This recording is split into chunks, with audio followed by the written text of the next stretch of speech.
ഈ വാർത്തകൾ നിങ്ങൾക്കായി അവതരിപ്പിക്കുന്നു സെന്റ് ജോസഫ്സ് ഹോസ്പിറ്റൽ കരുവഞ്ചാൽ. നവീകരിച്ച ചെറുപുഴ മേലെ ബസാർ റിവർ വ്യൂ പവിത്ര ജ്വല്ലറി റോഡും മാർ സെബാസ്റ്റ്യൻ വെള്ളാപ്പള്ളി റോഡും TA മധുസൂദനൻ MLA ഉദ്ഘാടനം ചെയ്തു.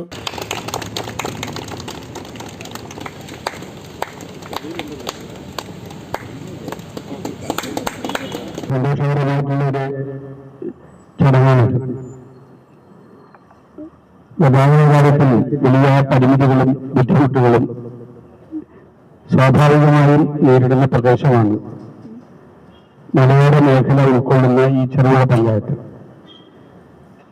ഈ പഞ്ചായത്തിന്റെ വികസന കാര്യങ്ങളിൽ കേരളത്തിൽ തന്നെ മാതൃകയായി കാര്യങ്ങൾ നിർവഹിച്ചു വരുന്ന ഒരു പഞ്ചായത്ത് ഭരണസമിതിയാണ് ചെറുപുഴ പഞ്ചായത്തിന്റെ ഭരണ നേതൃത്വമായിട്ട് നിൽക്കുന്നത്. അതിലെ പ്രതിപക്ഷ ഭരണപക്ഷ വ്യത്യാസമില്ല, എല്ലാവരും ചേരുന്നതാണ് ഭരണസമിതി. ചില ആളുകൾ പഞ്ചായത്ത് ഭരണസമിതിയിൽ ഇരിക്കുകയും വികസന കാര്യങ്ങൾ തീരുമാനിക്കുകയും ചെയ്തു കഴിഞ്ഞ് പുറത്തേക്കിറങ്ങി ഈ പഞ്ചായത്ത് ഭരണത്തെ കുറ്റപ്പെടുത്തുന്ന ആളുകളൊക്കെ ഉണ്ടാവാം. ചെറുപുഴ മുമ്പൊന്നുമല്ല ഞാൻ പറയുന്നതിന്റെ അർത്ഥം. അവരെല്ലാവരും ചേർന്നിട്ടുള്ള ഒരു പൊതു ഭരണസമിതിയാണ് പഞ്ചായത്തിന്റെ ഭരണസമിതി എന്ന് പറയുന്നത്. ഓരോ വാർഡിന്റെയും വികസന കാര്യങ്ങൾ അവരവരുടെ ഉത്തരവാദിത്വങ്ങളൊക്കെ കൊണ്ട് നടക്കുന്നവരാണ് പഞ്ചായത്ത് മെമ്പർമാരെല്ലാം. ആ നിലയിൽ ഈ പഞ്ചായത്തിന്റെ എല്ലാ മേഖലയിലേക്കും വികസന കാര്യങ്ങൾ എത്തിച്ചേരണം. യാതൊരു തർക്കവുമില്ല, എല്ലാവരും ആഗ്രഹിക്കുന്ന ഒരു കാര്യമാണ്. ഇപ്പൊ നമ്മുടെ തന്നെ സംസ്ഥാനത്തിലെ പഞ്ചായത്തുകളുടെ ഒരു പൊതു പെർഫോമൻസ് സംബന്ധിച്ച് പരിശോധിക്കുകയുണ്ടായി. അതോടൊപ്പം കണ്ണൂർ ജില്ലയിലെ പഞ്ചായത്തുകളുടെയും നഗരസഭകളുടെയും പൊതുവിലുള്ള ഒരു വികസന കാര്യങ്ങൾ സംബന്ധിച്ച് പരിശോധിക്കുകയുണ്ടായി. അതിൽ കേരളത്തിലും അതിനുശേഷിച്ച് കണ്ണൂർ ജില്ലയിലും ലൈഫ് പദ്ധതിയിൽ ഏറ്റവും കൂടുതൽ വീട് പൂർത്തീകരിച്ചിട്ടുള്ള പഞ്ചായത്ത് ചെറുപുഴ പഞ്ചായത്താണ്. നമ്പർ 1 ചെറുപുഴ പഞ്ചായത്താണ്. നഗരസഭയിലാണെങ്കിൽ ആന്തൂർ നഗരസഭയാണ്. നമ്പർ 1 ആന്തൂർ നഗരസഭയിൽ പഞ്ചായത്തിൽ ചെറുപുഴ പഞ്ചായത്താണ്. എല്ലാ വാർഡിലും വീടുണ്ട്. ഇന്നും വീട് കുറച്ച് നിർമ്മിക്കാനുണ്ട്. പക്ഷെ ഞാൻ പഞ്ചായത്ത് പ്രസിഡന്റിനോടും സ്റ്റാൻഡിംഗ് കമ്മിറ്റി ചെയർമാൻമാരോടും പഞ്ചായത്ത് മെമ്പർമാരോടും ചോദിച്ചപ്പോൾ അവർ പറഞ്ഞു, ബാക്കിയുള്ളവർ ആ വീട് നിർമ്മിക്കുന്നതിന് താല്പര്യത്തോടുകൂടി വരാത്തതിന് ചില പ്രയാസങ്ങളും പ്രശ്നങ്ങളും ഉണ്ട്. എല്ലാവർക്കും വീട് എന്ന് പറയുന്ന ലക്ഷ്യം സഫലമാവുന്ന നിലയിൽ ചെറുപുഴ പഞ്ചായത്തിൽ ആ മുന്നേറ്റം കൈവരിച്ചിട്ടുള്ള ഒരു ഘട്ടമാണ്. റോഡ് ഗതാഗതത്തിന്റെ കാര്യത്തിൽ വലിയ പരിമിതികളുണ്ട് ഈ പഞ്ചായത്ത്. കുറേയേറെ കാര്യങ്ങൾ നമുക്ക് മെച്ചപ്പെടുത്തി മുന്നോട്ട് കൊണ്ടുപോകാൻ കഴിഞ്ഞു.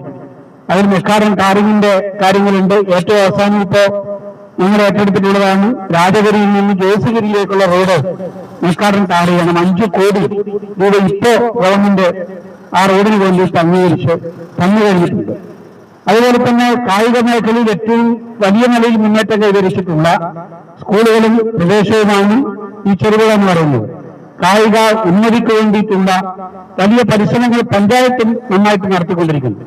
Standing committee chairman KK Joy സ്വാഗതം ആശംസിച്ചു. പഞ്ചായത്ത് പ്രസിഡന്റ് KF അലക്സാണ്ടർ അധ്യക്ഷത വഹിച്ചു. Panchayat vice president Reji Pulickal, block panchayat അംഗം ദാമോദരൻ മാസ്റ്റർ എന്നിവർ പ്രസംഗിച്ചു. നമ്മുടെ ബസാറും പ്രിൻസിപ്പലുകളും തുടങ്ങി നമ്മുടെ പുറത്തിറങ്ങി വന്ന് ഇവിടെ മുട്ടുന്ന റോഡാണ് ഓരോ ബസാർ പുറത്തിറ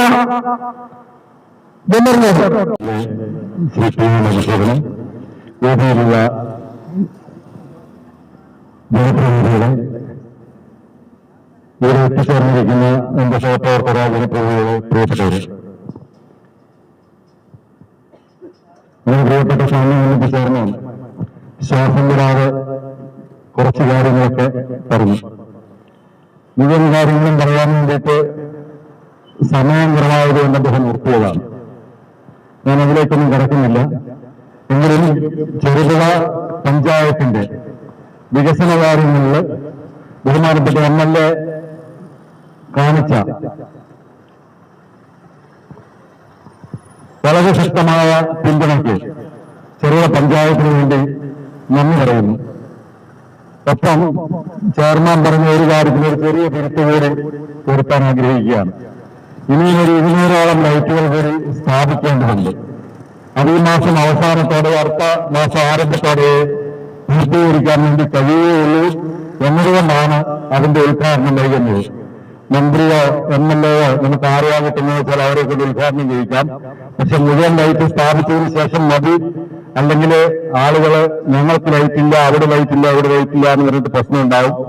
മുഴുവൻ സ്ഥലത്തും മുഴുവൻ ആവശ്യങ്ങളും ലൈറ്റിടാൻ നമുക്ക് കഴിയുകയില്ല എങ്കിലും പരമാവധി എല്ലാ സ്ഥലങ്ങളെയും ഇവിടെയുള്ള 2 റോഡുകൾ കുറച്ച് നാളുകളായി നമുക്ക് എല്ലാവർക്കും അറിയാവുന്നതുപോലെ ഗതാഗതത്തിന് കുറച്ച് ബുദ്ധിമുട്ടുള്ള അവസ്ഥയിലായിരുന്നു. നമ്മുടെ ബഹുമാനായ MLA അനുവദിച്ചു തന്ന അദ്ദേഹത്തിന്റെ ആസ്തി വികസന ഫണ്ടിൽ നിന്നും അനുവദിച്ചു തന്ന 20 ലക്ഷം രൂപ ഉപയോഗിച്ച് ആ റോഡ് നവീകരിച്ച് ഇന്ന് ഉദ്ഘാടനം ചെയ്യപ്പെട്ടിരിക്കുകയാണ്. ഇപ്പോൾ ചെറുകിട വികസനത്തിന് ഏറെ പ്രയോജനകരമാകുന്ന ഈ റോഡിലേക്ക് ഫണ്ട് അനുവദിച്ചു തന്നെ ഞങ്ങളെ സഹായിച്ച MLA-യോടുള്ള നന്ദി അറിയിക്കുന്നു. അതുപോലെ ഈ ചടങ്ങിന് എല്ലാവിധ ആശംസകളും അറിഞ്ഞുകൊണ്ട് നിർത്തുന്നു. MLA-ക്ക് തൊട്ടടുത്ത് ഒരു പരിപാടിയിൽ കൂടി പങ്കെടുക്കാനുള്ളത് കൊണ്ട് സമയം ഒട്ടും തന്നെ വഹിക്കുന്നില്ല. ഒരു കാര്യം ഉറപ്പ്, saint Joseph's hospital Karuvanchal NABH pre entry level accredited and ISO certified hospital.